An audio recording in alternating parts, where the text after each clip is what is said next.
Porque, afinal de contas, a salvação, para quem acredita no livre-arbítrio, ela é pelas obras.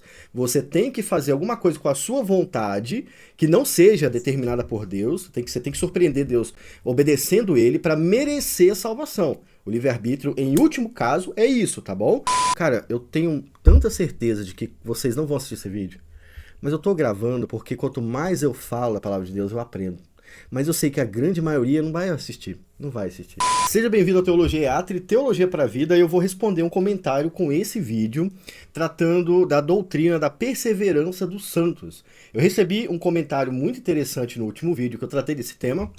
Vale a pena responder aqui. Nós vamos ler o comentário, eu vou explicar o comentário e responder ele, depois a gente vai para o texto bíblico que ele citou para entender o porquê aquele texto lá não pode ser entendido como perda de salvação. O Leixon Novaes comentou o seguinte aqui no último vídeo que eu postei sobre a perda de salvação. Ele diz o seguinte, ó, é claro que o eleito ou o crente perde a salvação. É claro, ele está falando o contrário que a gente fala, tá? Afirmar o contrário é fazer de Deus um mentiroso. Ou seja, dizer que Deus persevera ao crente, dizer que Deus opera a salvação em você do início ao fim, dizer que ele garante a sua salvação até o final, é dizer que ele é mentiroso. E aí ele vai trazer o texto de Ezequiel 33, do 12 ao 19, que a gente vai ler todo o capítulo daqui a pouco, para entender o capítulo, tá? E aí ele vai terminar falando o seguinte: é impossível sustentar a dupla predestinação baseado em toda a Bíblia, mas apenas em textos isolados. Para pegar a última parte do comentário dele, é um equívoco enorme, né? Eu li no vídeo um capítulo quase todo sobre a eleição e predestinação. Então não foi um texto isolado, foram vários versículos. Eu li o Antigo Testamento e li o Novo Testamento. Então eu não sei por que ele falou que textos são textos isolados, né? Sendo que nós lemos um monte de texto bíblico. E outra coisa, ele falou que são poucos textos, né? Então eu vim aqui no chat GPT, pedi para ele fazer uma lista completa de todos os textos que tratam da doutrina da eleição e da predestinação. Tá aqui na sua tela, você pode pausar o vídeo e anotar as referências para você perceber que não são textos isolados, são vários e vários e vários textos. Para começar, ó, até o número 10 aqui da lista, do Antigo Testamento, Gênesis 12, aí ele não colocou Gênesis 17, né? Eu colocaria também Gênesis 17, Deuteronômio 7, 1 Samuel 16, Salmo 33, Salmo 65, Isaías 41, Isaías 45, Jeremias capítulo 1, Ezequiel capítulo 36, Malaquias capítulo 1, isso do Antigo Testamento, né? E aí no Novo Testamento, Mateus 22, João 1, João 6, tem 3 textos lá, João 15, Atos 13, Romanos 8, 9, o 10 também vai tratar, né, a continuidade ali, Efésios capítulo 1, Filipenses capítulo 1, Colossenses capítulo 3, 1 Tessalonicenses capítulo 1, 2 Tessalonicenses capítulo 2, 2 Timóteo capítulo 1, Tito, 1 Pedro 1, 1 Pedro 2, Apocalipse 13 e Apocalipse 17. São textos que tratam da doutrina da eleição e da predestinação. Segundo eles, são textos isolados. Isolados. Né? Tá aí na sua tela, anota e estuda depois, tá? Textos relacionados indiretamente com a doutrina. Provérbios 16, João capítulo 10, 2 Timóteo capítulo 2, versículo 10, Hebreus capítulo 12, versículo 2. Acredito que tenha mais, mas isso aqui foi o que eu guardei para vocês, beleza? Agora vamos voltar aqui no comentário dele. Ele está dizendo que a salvação se perde com base em Ezequiel capítulo 33. Nós precisamos ler Ezequiel 33 para entender o raciocínio dele. Eu coloquei aqui no Word porque a página da Bíblia é contaminada de propaganda. Não tem como mostrar a Bíblia, né? Tanta propaganda. Então eu trouxe para o Word que é mais fácil de ler. Eu preciso ler o texto todo para explicar o texto que ele quer. Né? Ele quer só o 33, 12 até o 19, mas não tem como, senão eu vou cair no erro dele de falar que são textos isolados. Para não dizer que é texto isolado, eu vou ler tudo. Né? É assim que você tem que estudar a Bíblia. E veio a minha palavra do Senhor dizendo, filho do homem, fala aos filhos do teu povo e dize-lhes, quando eu fizer vir a espada sobre a terra, e o povo da terra tomar um homem dos seus termos e o constituir por atalaia, e, vendo ele que a espada vem sobre a terra, tocar a trombeta e avisar o povo, se aquele que ouvir o som da trombeta não se der por avisado e vier a espada e o alcançar, o seu sangue será sobre a sua cabeça. Ele ouviu o som da trombeta e não se deu por avisado. O seu sangue será sobre ele, mas o que se dá por avisado salvará a sua vida. Mas, versículo 6, se quando o atalaia vir que vem a espada e não tocar a trombeta e não for avisado o povo e a espada vier e levar uma vida dentre eles, este tal foi levado pela sua própria iniquidade. Porém, o seu sangue requererei da mão do atalaia. A ti, pois, ó filho do homem, te constituí por atalaia sobre a casa de Israel. A Ezequiel, tá? Tu, pois, ouvirás a palavra da minha boca e lhes anunciarás da minha parte. Se eu disser ao ímpio, ó ímpio, certamente morrerás, e tu não falares para dissuadir ao ímpio do seu caminho, morrerá esse ímpio na sua iniquidade, porém o sangue do ímpio eu o requererei da sua mão, atalaia. O atalaia vai ser culpado do sangue do ímpio, tá? Mas, se advertires o ímpio do seu caminho, para que ele se converta, e ele não se converter do seu caminho, ele morrerá na sua iniquidade, mas tu, atalaia, livraste a tua alma. Tu, pois, ó filho do homem, atalaia, dize à casa de Israel, assim falais vós, dizendo, visto que todas as nossas transgressões e os nossos pecados estão sobre nós, e nós desfalecemos neles, como viveremos então? O povo de Israel dizia isso, tá? Tu, pois, filho do homem, dize aos filhos do teu povo, a justiça do justo não o livrará no dia da sua transgressão. E quanto à impiedade do ímpio, não cairá por ela no dia em que se converter da sua iniquidade. Nem o justo poderá viver pela sua justiça no dia em que pecar. Quando eu disser ao justo que certamente viverá, e ele confiando, olha a palavra, confiando na sua justiça, praticar a iniquidade, não virão à memória todas as suas justiças, mas na sua iniquidade que pratica, ele morrerá. O texto continua, até chegar na parte que ele quer. Quando eu também disser ao ímpio, certamente morrerás, se ele se converter do seu pecado e praticar juízo e justiça, restituindo esse ímpio o penhor, indenizando o que furtou, andando nos estatutos da vida e não praticando a iniquidade, certamente viverá e não morrerá. De todos os seus pecados que cometeu, não se terá memória contra ele. Juízo e justiça fez, certamente viverá. Todavia, os filhos do teu povo dizem, não é justo o caminho do Senhor, mas o próprio caminho deles é que não é justo. Olha que os justos diziam a respeito da vontade de Deus. Deus não é justo. É isso que eles estavam dizendo. Muito comum com o que alguns arminianos falam quando a gente fala sobre a eleição e predestinação. Aquele povo falava isso também. Tá? Desviando-se o justo da sua justiça e praticando iniquidade, morrerá nela. E convertendo-se o ímpio da sua iniquidade e praticando juízo e justiça, ele viverá por eles.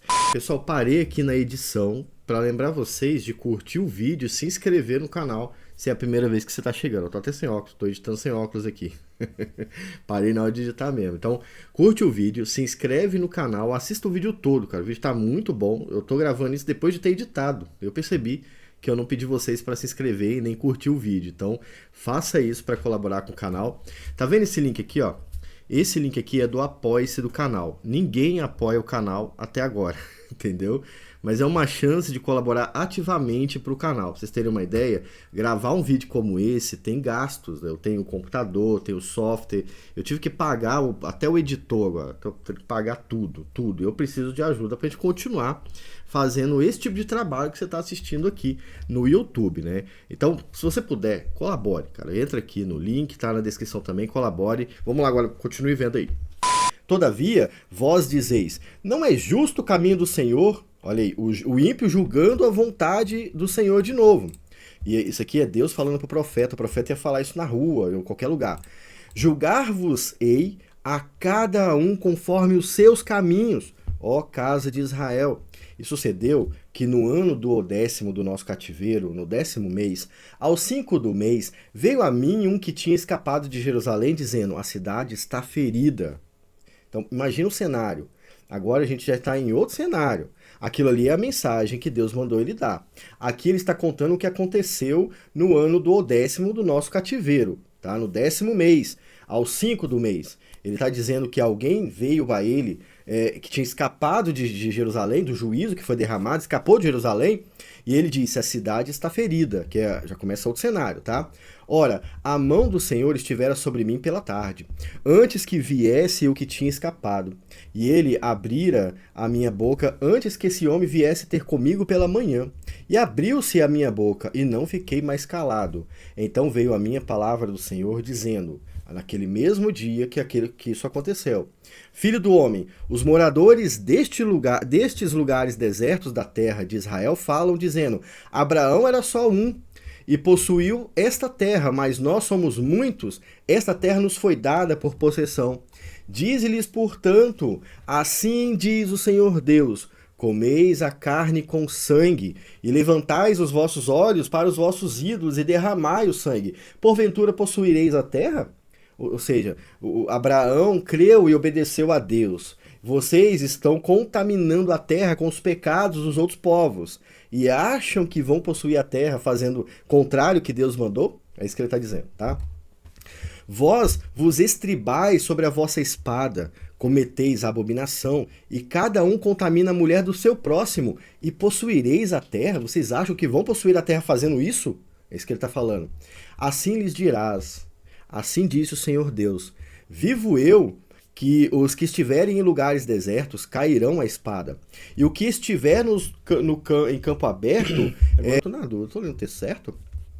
Eu tô lendo o texto certo, porque até agora eu não vi nada do que ele falou aqui, tô achando estranho. 33, 12 ou 19, deixa eu comparar aqui. Não, eu até parei para conferir aqui, pra ver se eu estava lendo o texto certo, porque não tô vendo, não tô entendendo o argumento dele usando esse texto, tá? Então, eu parei o vídeo, consultei de novo, e é esse texto mesmo que ele mandou, né? Então, vamos voltar aqui no versículo 24. Então, Filho do homem, os moradores destes lugares desertos da terra de Israel falam dizendo, Abraão era um só e possuiu desta terra, mas nós somos muitos, essa terra nos foi dada em possessão. E diz-lhes, portanto, assim diz o Senhor Deus, comeis a carne com sangue, desobedecendo à lei de Deus, e levantais os vossos olhos para os vossos ídolos, desobedecendo o primeiro, o segundo, o terceiro mandamento. E derramais o sangue, algum sacrifício ou assassinato, que é pecado contra a vontade de Deus. Porventura possuireis a terra? Ou seja, vocês estão fazendo tudo errado, tudo ao contrário do que eu mandei, e vocês querem possuir a terra que eu dei para Abraão? É isso que ele está falando. Vós vos estribais sobre a vossa espada, cometeis abominação, e cada um contamina a mulher do seu próximo. Prostituição ali no meio, né? E possuireis a terra? Assim lhes dirás... Assim disse o Senhor Deus, vivo eu, que os que estiverem em lugares desertos cairão à espada, e o que estiver em campo aberto o entregareis às feras, para que o devorem, e os que estiverem em lugares fortes e em cavernas morrerão de peste, doença, tá? E tornarei a terra em desolação e espanto, e cessará a soberba do seu poder, a soberba do povo de Deus aqui nesse caso. E os montes de Israel ficarão tão desolados que ninguém passará por eles. Então saberão que eu sou o Senhor, quando eu tornar a terra em desolação e espanto por causa de todas as abominações que cometeram. Contra ti, ó filho do homem, os filhos do teu povo falam de ti junto às paredes e nas portas das casas, e falam um com o outro, cada um com seu irmão, dizendo, vinde, peço-vos, e ouve qual seja a palavra que procede do Senhor. Aqui interessante que Deus está revelando para o profeta que há pessoas interessadas na palavra do profeta porque sabia que era a palavra de Deus. Há dois tipos de pessoas no texto. E eles vêm a ti como o povo costumava vir e se assentam diante de ti como meu povo e ouvem as minhas palavras, mas não as põem por obra, pois lisonjeio com a sua boca, mas o seu coração segue a sua avareza. E eis que tu és para eles como uma canção de amores, que de quem tem voz suave e que bem tange, porque ouvem as suas palavras, mas não as põem por obra. Mas quando vier isto, eis que está por vir, então saberão que houve no meio deles um profeta. Uau, hein? Que texto, hein? Vamos lá, vou voltar aqui no início para a gente falar. Primeiro, Deus chama o profeta e revela para ele o que estava acontecendo, né? Ele estava dizendo, o seu papel, profeta, é dizer o que eu vou mandar para você.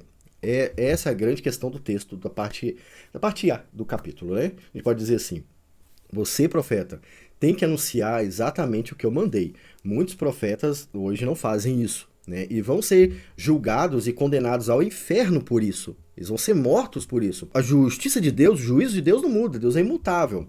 E esses caras, obviamente, são falsos profetas. Se eles não falam o que Deus está mandando falar, se eles ignoram a palavra de Deus, se eles escondem a verdade de Deus do povo, eles vão pagar pelos seus próprios pecados e pela morte de cada ímpio que morreu sem ouvir ele falar, porque ele não quis falar. Entendeu? Então, Deus está mostrando para o profeta aqui que o papel dele era sério. Então, você tem que falar o que eu vou mandar, porque se morrer um ímpio por você não ter falado o que eu mando você falar, ele vai morrer por causa do seu pecado, mas você vai ser culpado da morte daquele ímpio. Morte aqui, morte física, tá bom? A gente não está falando de salvação, embora esteja aqui subtendido que essas pessoas não são salvas, ok? Isso aí é óbvio, né, no texto. E a segunda parte vai contar sobre a experiência do profeta. O profeta fala que em determinado momento veio um ímpio falar com ele, né, ele fugiu, ele escapou de Jerusalém, e um daqueles ímpios veio falar com ele e Deus manda ele entregar uma notícia para o ímpio. Então, olha que isso aqui é impressionante. O ímpio veio falar com Ezequiel, e Ezequiel ora ao Senhor, provavelmente, porque o Senhor fala para ele o que ele vai falar, e ele volta àquele povo e fala, você quer Jerusalém, mas você não faz a vontade de Deus. Você não obedece a Deus, né? Então, como é que você pode se entregar à prostituição, ao adultério? Como é que você pode adorar ou venerar imagens e ainda requerer a bênção de Deus? Então você não vai ter. Aliás, você e todos que praticam isso vão morrer. Então, a palavra do profeta foi essa. Estou sintetizando aqui porque o texto é bem longo, né? E aí ele está dizendo, olha, tem pessoas que vão vir te ouvir, estão interessadas em te ouvir, mas eles são hipócritas, eles não praticam o que você fala. Mas quando acontecer o que eu disse a você, eles vão entender que havia um profeta profetizando ali no lugar. Isso é o que fala o texto de Ezequiel, capítulo 33. O nosso colega está querendo focar no versículo 12 até o 19. O versículo 12 até o 19 é esse aqui, ó. Eu vou marcar de verde para ficar fácil de entender. Esse é o texto. Não tem como falar desse texto sem ler todo o contexto, né? Aqui o texto está dizendo o seguinte, a justiça do justo não o livrará no dia da sua transgressão, e quanto à impiedade do ímpio, não cairá por ela no dia em que se converter da sua impiedade, nem o justo poderá viver pela sua justiça no dia em que pecar. Deus está dizendo que se aquele povo se arrependesse dos seus pecados, eles seriam perdoados. Nessa parte ele está falando. Mas a continuidade do texto deixa claro, óbvio, que eles não atenderiam, que eles sofreriam, eles não se arrependeriam e eles seriam mortos, tá? Deus está dizendo aqui, ó, se eles fizessem isso por conta própria, eu perdoaria eles, mas eles não vão fazer isso, eles vão ser mortos. Vai ser morto por doença e por outras coisas, por não praticarem a vontade de Deus. E aí algumas pessoas podem falar o seguinte, tá, olha aí, é o livre-arbítrio deles que faz com que eles sejam salvos ou não. Porque, afinal de contas, a salvação, para quem acredita no livre-arbítrio, ela é pelas obras. Você tem que fazer alguma coisa com a sua vontade que não seja determinada por Deus. Você tem que surpreender Deus obedecendo Ele para merecer a salvação. O livre-arbítrio, em último caso, é isso, tá bom? Mas o fato é que eles não quiseram fazer isso. Como eu disse no vídeo sobre livre-arbítrio, não é que eles não conseguiam. Não é só isso, eles não queriam, tá bom? É essa a questão. Então, o texto está tratando do chamado ao arrependimento, obviamente, né? E ele vai deixar claro no decorrer do capítulo que eles não fizeram isso. No capítulo 34, Deus, ele demonstra que, embora o povo não fizesse isso, havia pessoas ali ouvindo e crendo naquilo que era falado. E eles seriam salvos, né? Então, aqui no meio, há dois tipos de pessoas.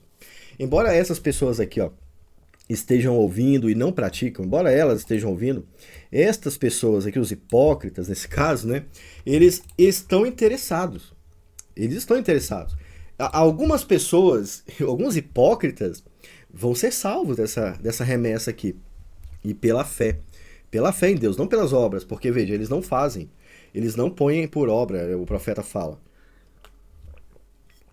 E como é que vai acontecer a salvação desse povo, então?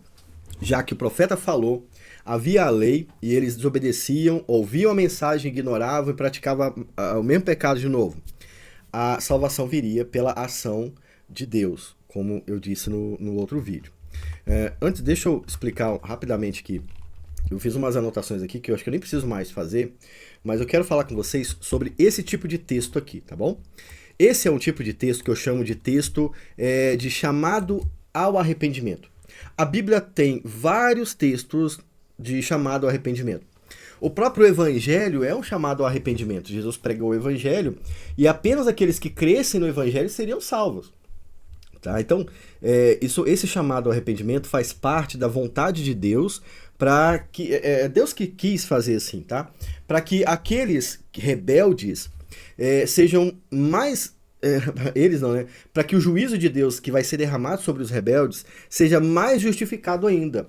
Quando Deus derramar o seu juízo sobre um ímpio, não haverá nada que ele possa falar sobre o juízo de Deus, porque ele viveu na terra. Ele viu a terra, né? já é suficiente. Não é suficiente para conversão, mas para provar que ele estava errado o tempo todo. Haviam profetas pregando. Ele ouviu a palavra de Deus e ele ignorou todos os chamados ao arrependimento. Então, está justificado a ação de Deus na vida de qualquer ímpio que, ouvindo esse chamado, ignorando o chamado de Deus, vive no pecado. O chamado ao arrependimento serve para isso, para que Deus seja visto por nós como justo, porque embora ele não os tenha chamado internamente, os ímpios demonstram publicamente odiar Deus, odiar a vontade de Deus. Porém, o chamado ao arrependimento provoca um outro resultado, que é o arrependimento. O arrependimento é o resultado que nós dizemos que ele acontece porque o Espírito Santo faz acontecer. Entenderam agora como é que funciona? Então, ó, tem esse texto que é o chamado arrependimento. As parábolas de Jesus são chamadas ao arrependimento. Tem textos de Paulo também que são chamados ao arrependimento. Porém, tem dois detalhes que eu quero tratar aqui a respeito desse texto em questão. Esse aviso, ele acontece de forma tardia para o povo judeu.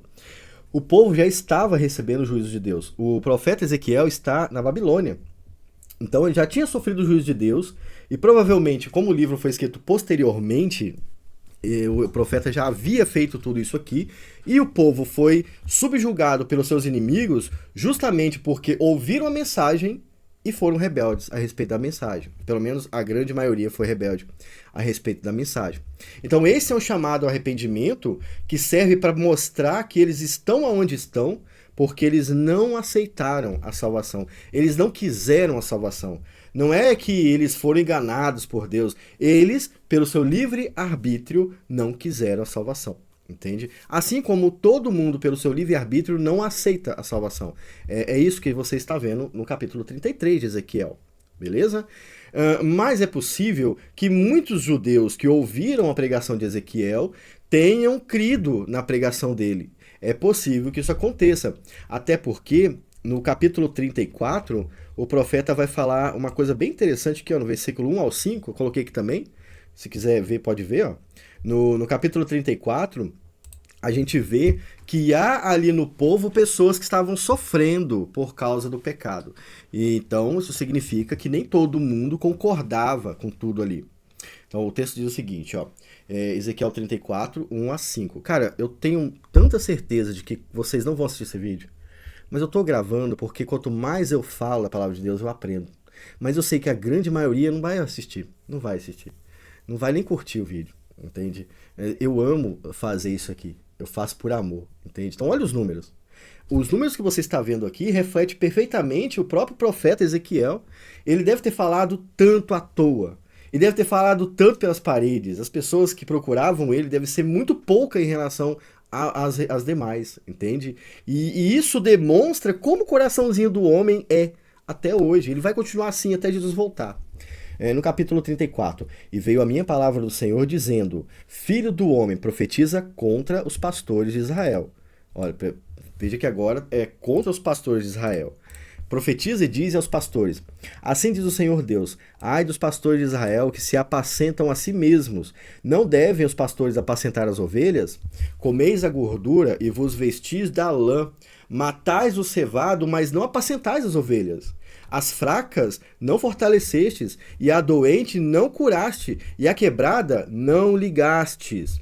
E a desgarrada não tornastes a trazer, e a perdida não buscastes, mas dominais sobre elas com rigor e dureza.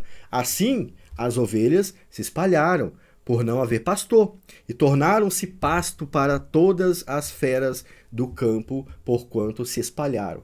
Veja bem, agora nós temos um cenário que reflete mais aquilo que eu falei no capítulo 33. Haviam pessoas ali que estavam crendo, embora fossem hipócritas, tá bom? E havia aquelas pessoas que decididamente não queriam fazer.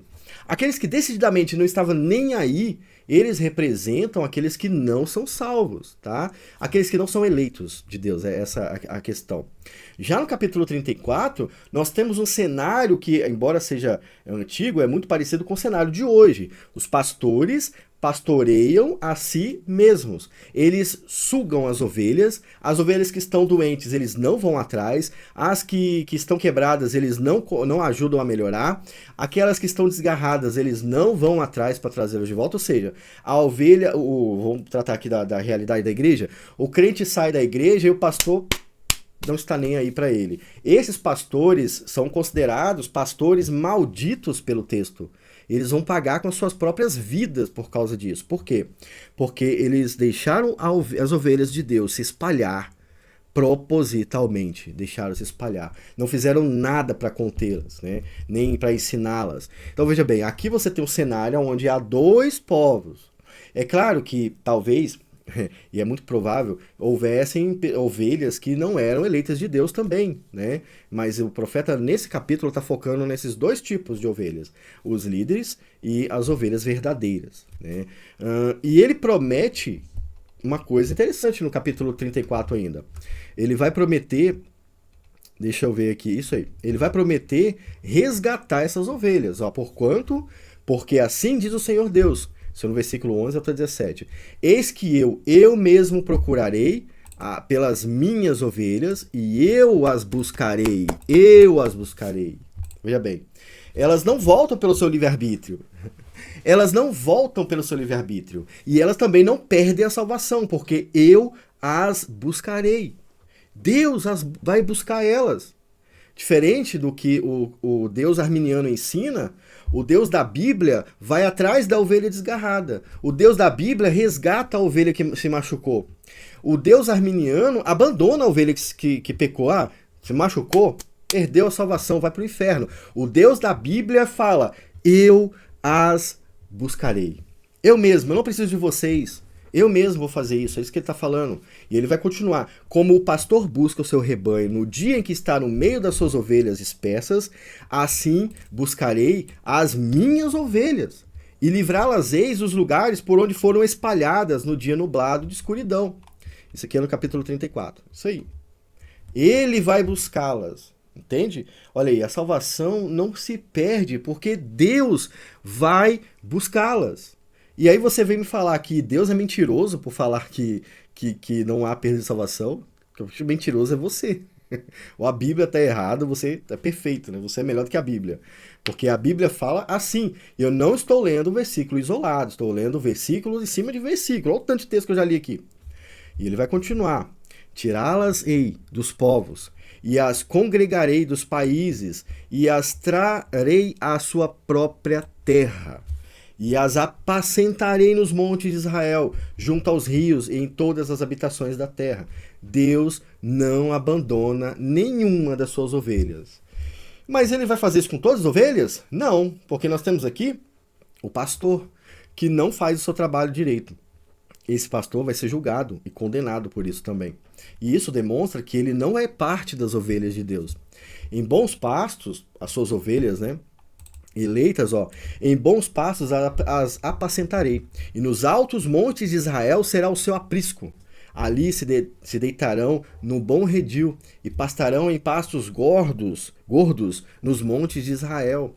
Eu mesmo apacentarei as minhas ovelhas. Você, arminiano, devia ouvir isso 20 vezes. Eu mesmo apacentarei as minhas ovelhas.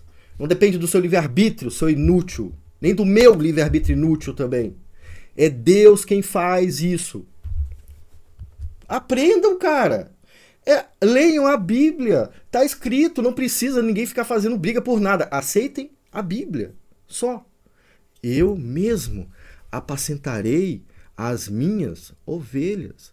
Eu as farei repousar, diz o Senhor Deus. Vocês não aceitam porque são cegos espiritualmente ou porque são burros. Um dos dois. Porque o português é claro. A minha paciência está aqui. Duas opções para vocês. Cegos espiritualmente ou burros propositalmente. Propositalmente burros. Os ignorantes que leem a palavra de Deus e se humilham a Deus, aceitam. Os ignorantes que não sabem ler, ouvindo isso aqui, aceitam a palavra de Deus. Mas alguns ignorantes são ignorantes propositalmente. Estes não tem o que fazer. Isso eu não posso mudar. Mas presta atenção, esse que eu estou fazendo para vocês é um chamado ao arrependimento também. Porque isso aqui é a palavra de Deus. Não foi eu que escrevi isso aqui, eu não digitei isso aqui, é a palavra de Deus. Eu não sou melhor do que quem escreveu, eu não sou melhor do que vocês, não sou melhor do que ninguém. Nós somos iguais, né? Nós estamos lendo o mesmo texto. É o texto, perfeito? A ovelha perdida, aquela ovelha que você, menino, falou que perdeu a salvação, a ovelha perdida e a desgarrada, tornarei a trazer. E a quebrada eu ligarei de volta. E a enferma eu fortalecerei. Mas a gorda, vocês, a gorda e a forte, eu destruirei. Deus que é que disse. Quem é a ovelha gorda e forte aqui? Não é o povo eleito, nesse caso. Também pode ser o povo eleito. Vamos pensar aqui nos dois aspectos. A ovelha gorda é aquela ovelha que está se alimentando de algum pasto, né? Ela não está doente e ela também não está se alimentando de Deus. Ela está se alimentando de algum lugar, está ficando obesa, gorda. Ela não está obedecendo a Deus também, entende? Essa ovelha, né? Um eleito que está se alimentando de qualquer lugar que não é de Deus. É possível acontecer? É possível acontecer. Falei sobre isso no vídeo anterior. Mas também é possível que essa ovelha gorda seja os pastores, uma referência aos pastores, que ao invés de alimentar as ovelhas, está se alimentando das ovelhas, né? É uma referência a eles. Estas ovelhas, sejam os falsos pastores ou aqueles eleitos que estão vivendo no pecado, apacentá-las-eis com juízo. Deus vai derramar o seu juízo sobre eles. E aí, dois resultados nós temos desse juízo. Primeiro, o arrependimento. Os eleitos, debaixo do juízo de Deus, se arrependem, porque eles entendem que é Deus. E os outros que não creem, não têm fé, eles vão morrer nesse juízo, né? Mas agora ele vai tratar novamente, né, que Deus está falando das suas ovelhas eleitas. Ele tá prometendo para aqueles que estão perdidos por causa desses falsos pastores aqui do início, né? E quanto a vós, ó ovelhas minhas, assim diz o Senhor Deus, eis que eu julgarei entre ovelhas e ovelhas, entre carneiros e bodes. Então veja bem, só voltando ao raciocínio aqui, que eu não me perdi não, tá? Eu sei o que eu tô falando. Havia naquele povo, havia naquele monte de judeus eleitos para a salvação e judeus que seriam judeus que experimentariam o juízo eterno de Deus no mesmo povo judeu, tá? É isso que eu quis mostrar aqui na leitura do 34. Cara, que ótimo ler isso aqui. Eu gosto muito dessas leituras assim. É uma pena que pouca gente gosta, mas eu gosto. Então, só concluindo esse pensamento aqui, o fato de estar julgando entre os próprios judeus, que é o que a gente vê no capítulo 33, demonstra que haviam judeus não eleitos dentro do povo de Deus. Ou seja, eram judeus, de fato, mas não eram judeus eleitos para a salvação. Tá? O chamado ao arrependimento, que está nesse texto todo, inclusive no trecho que ele citou, ele não faz as pessoas perderem a salvação. Pelo contrário, ele aponta para quem nós somos e o Espírito Santo, usando essa mensagem, nos desperta para o arrependimento. Ou nós caminhamos para a destruição eterna porque não há Espírito Santo em nós, né? Que é uma promessa dele, né? Não há Espírito Santo em nós, já que nós ouvimos a mensagem, não cremos nela e permanecemos no pecado, amamos o pecado, ignoramos a mensagem. Não há Espírito Santo em nós. Não havendo Espírito Santo em nós, nunca fomos salvos. Não há salvação para uma pessoa assim. Eu sei que depois Deus pode convertê-la, e ela pode ser um eleito, que ela está perdida, mas ela vai ser convertida depois, mas estamos olhando para agora, né, e avaliando agora, beleza? Um bônus aqui, muita gente vai achar, né, não era judeu. Se era judeu, devia ser eleito de Deus, né? Não era judeu, perdeu a salvação. Não é pelo fato de serem judeus que seriam eleitos de Deus. Mas eu vou falar sobre isso no final do vídeo. Uma questão que eu quero tratar aqui importante sobre isso, para que vocês não achem que é mais um texto isolado, né? Não é isso. Eu também quero dizer que eu não estou com raiva do Lexon, aqui, ó, Lexon, tá, Lexon? Esse é o meu jeito de explicar. Eu confesso, às vezes eu me empolgo, mas eu não costumo falar nada que eu me arrependa, tá? Então, às vezes eu posso me empolgar, mas o que eu tô falando tem que estar com base no texto, beleza? Umas questões importantes a respeito do chamado ao arrependimento. A Bíblia tem isso o tempo todo. O Novo Testamento, por exemplo, fala sobre esse chamado. Tem vários chamados, né? Jesus fala, como eu já mencionei isso aqui, né? Quando o ímpio ouve e recusa esse chamado, isso tem um significado, né? Eu já falei também sobre isso, né? Peraí, deixa eu tomar uma água. Eu falei sobre isso, mas tem um detalhe que eu quero falar. Como eu disse anteriormente, o ímpio, quando ouve esse chamado e se recusa a se arrepender, ele está justificando o juízo de Deus. Ó, Deus está derramando seu juízo sobre aquele ímpio, porque, embora ele tenha ouvido o chamado várias vezes, ele não quis. Ele não quis atender o seu chamado. E ele propositalmente rejeita Deus. Né? Ninguém é obrigado a rejeitar Deus, tá, pessoal? Deus não te obriga a rejeitar ele. Você rejeita porque você é ímpio, você não quer ele, é o seu livre-arbítrio, odeia Deus, tá bom? Mas quando o crente atende o chamado de Deus, aí nós entendemos que esse atendimento, ele acontece porque Deus converte o ímpio. Então, veja bem, nós temos um ímpio que está recusando o chamado o tempo todo. De repente, ele ouve uma música e, ele cai em lágrimas, ele se arrepende, ele confessa o seu pecado. Que tipo de evento é esse que aconteceu na vida desse ímpio? Ezequiel capítulo 36 vai ajudar a entender. Capítulo 36, versículo 26. E dar-vos-ei um coração novo, e porei dentro de vós um espírito novo, e tirei da vossa carne um coração de pedra, e vos darei um coração de carne. E porei dentro de vós o meu espírito, e farei que andeis nos meus estatutos, e guardeis os meus juízos, e os observeis. Eu não vou explicar isso aqui, porque já tem pelo menos 2 vídeos explicando, né? Então, quando a gente vê uma pessoa se arrependendo ou aceitando a Jesus, isso acontece porque antes dela responder, Deus mudou o coração ou converteu o coração daquele ímpio para que ele cresça nele. Então é isso que acontece. Isso está em Ezequiel 36 e está em um monte de texto da Bíblia. Estou citando aqui Ezequiel porque a gente está falando de Ezequiel. Mas lá no capítulo 37, o profeta fala de novo, né? Portanto, profetiza e diz-lhes, assim diz o Senhor Deus, versículo 12, eis que eu abrirei os vossos sepulcros, e vos farei subir das vossas sepulturas, ó povo meu, e vos trarei à terra de Israel. E sabereis que eu sou o Senhor, quando eu abrir os vossos sepulcros, e vos fizer subir das vossas sepulturas, ó povo meu. E porei em vós o meu espírito, e vivereis, e vos porei na vossa terra, e sabereis que eu, o Senhor, disse isto. E eu fiz. Aqui na ACF, ela deixa claríssimo, eu fiz isso, diz o Senhor. É daqui que Paulo extrai Efésios capítulo 2, versículo 1 até o 5. É isso aqui que Paulo está falando, né? Jesus também ensina isso, lá em João capítulo 11. Quando seu amigo morre, né, e ele vai lá e fala, eu sou a ressurreição e a vida. Ele fala para Maria, né? Não lembro agora se é Maria. Eu sou a ressurreição e a vida. Lázaro não vai ressuscitar se eu não ressuscitá-lo. É isso que ele está dizendo. Entende? A mesma coisa está aqui em Ezequiel 37. Paulo falou isso em em Romanos também, né? Ele fala em Romanos, ele fala em Efésios, enfim.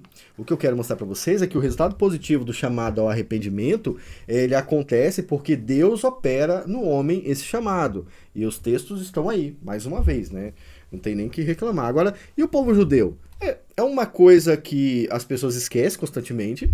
E eu também esqueço, não fico pensando nesse texto o tempo todo, mas ele é importante. Mas ele responde essa questão. Não era povo judeu? Então eles deveriam aceitar Jesus, né? Tecnicamente eles deveriam aceitar. Olha na história da redenção.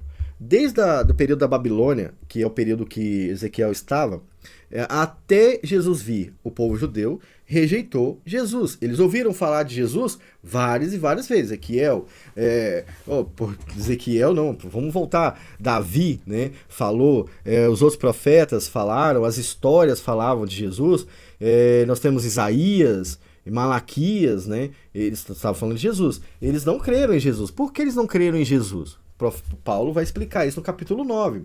Não é que a palavra, que poderia ter um negócio para complementar pra gente, ó. Não é, que ó. Pra ficar no nosso idioma, na verdade, né? Porque tá certo ali. Não é que a palavra de Deus tenha faltado. Porque nem todos os que são de Israel são israelitas. Olha o jogo de palavras que Paulo faz, né? Por que tá falando que a palavra de Deus tenha faltado? Porque o povo judeu ouviu a pregação do evangelho, viram Jesus, tocaram Jesus, cuspiram em Jesus, rasgaram as roupas de Jesus e não creram em Jesus. Então, será que a palavra de Deus falhou? Será que faltou? Não. Não é que faltou. Paulo está respondendo. Porque nem todos os que são de Israel são israelitas. Como assim? Se alguém nasce em Israel, ele é israelita, não é? E Paulo está usando um jogo de palavras. O primeiro Israel é a nação. O segundo Israel é a eleição. Nem todos os que nascem nesse solo são eleitos de Deus. É isso que ele está falando. O primeiro Israel é o país. O segundo Israel é a promessa feita a Israel. De Israel, do povo de Deus, lá para Abraão. Entende? Então, olha só, não é porque eles nasceram ali que eles são de Israel, no sentido da eleição. Nem por serem descendência de Abraão são todos filhos. Agora ele vai mais a fundo ainda. Não estamos falando nem desses judeus. Vamos supor que haja um descendente direto de Abraão. Não é porque ele é descendente direto de Abraão que ele seja filho de Deus, né? Nesse caso aqui. Mas em Isaac será chamado a tua descendência. Isto é, não são os filhos da carne que são os filhos de Deus, mas os filhos da promessa são contados como descendência. Entende? Então é por isso que esse chamado arrependimento que acontece dentro do povo de Deus revela dois tipos de povo, né? O povo eleito e o povo judeu, que estava vivendo no mesmo lugar. E esse texto não fala de perda de salvação, embora o texto chamou arrependimento, ele não fala sobre isso, mas ele está demonstrando claramente que as pessoas que estavam ali não eram eleitas. Olha, Deus estava ali, mas eles não acreditavam, havia a lei, havia os profetas, havia a história, eles não acreditavam, eles não tinham fé naquilo. Isso demonstra que eles não eram eleitos de Deus. Vamos pegar Abraão. Abraão só ouviu uma frase de Yahvé e ele fez. Esses caras viram a história, viveram a história, ouviram os profetas, viram os reis, viram Davi, viram Salomão. Eles viram tudo e não creram. Não creram. E por isso Deus estava condenando-os, né, que é o que ele vai fazer com todos aqueles que não creem em Jesus, por exemplo, né? Então eu espero ter ajudado vocês a entender esse texto. Foi um momento muito bom para mim ficar aqui falando. Eu ia gravar outro vídeo, mas eu nem vou gravar. Eu vou editar isso aqui e colocar ele, porque muito bom falar sobre isso com vocês, né? Fiquem todos com Deus, até o próximo vídeo, até a próxima oportunidade e tchau!